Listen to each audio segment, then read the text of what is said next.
New York अक़वाम मुत्तहिदा के सलामती council का ख़ुसूसी इजलास में पाकिस्तानी मंदूब आसिम इफ्तिखार ने कहा कि पहलगाम वाक़े के आलमी सतह पर तहकीकात में ताउन के लिए तैयार हैं। पाक भारत कशीदगी के हवाले से पाकिस्तान की दरख्वास्त पर बुलाया गया अक़वाम मुत्तहिदा की सलामती कौंसिल का अहम इजलास इख्तिताम पजीर हो गया।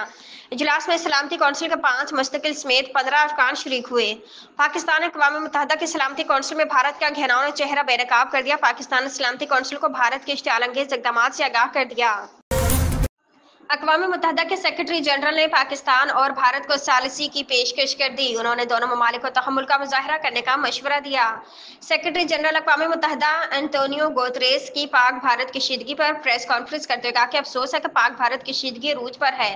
पाकिस्तान और भारत तहम्मुल का मुजाहरा कर जंग से गुरेज करे। दोनों मुल्कों के दरमियान क़याम अमन के लिए अपनी खिदमात पेश करता हूँ।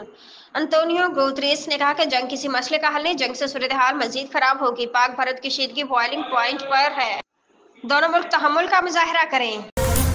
स्टेट बैंक ऑफ पाकिस्तान ने शरह सूद में 1% कमी का ऐलान कर दिया। स्टेट बैंक की जानब से पॉलिसी रेट 12 से कम करके 11% कर दिया गया। मरकजी बैंक का कहना है कि अमेरिका की जानब से लगाया गया तजारती टैरिफ और जोग्राफियाई सियासी पेशरफ्त मईशत के लिए चैलेंज बन सकती है। बयान में कहा गया कि ज़ेरी पॉलिसी कमेटी ने अपने आज के इजलास में पॉलिसी रेट को 100 BPS कम करके 11% करने का फैसला किया, जो 6 मई 2025 से मौसर होगा।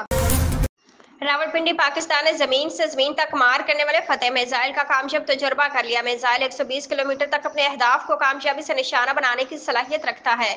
तफसीलात के मुताबिक पाक फौज के शोबे ताल्लुकात आमा ISPR की जानब से बयान में कहा गया कि पाकिस्तान ने फतेह सीरीज के मिसाइल का कामयाब तरबीती तजुर्बा कर लिया।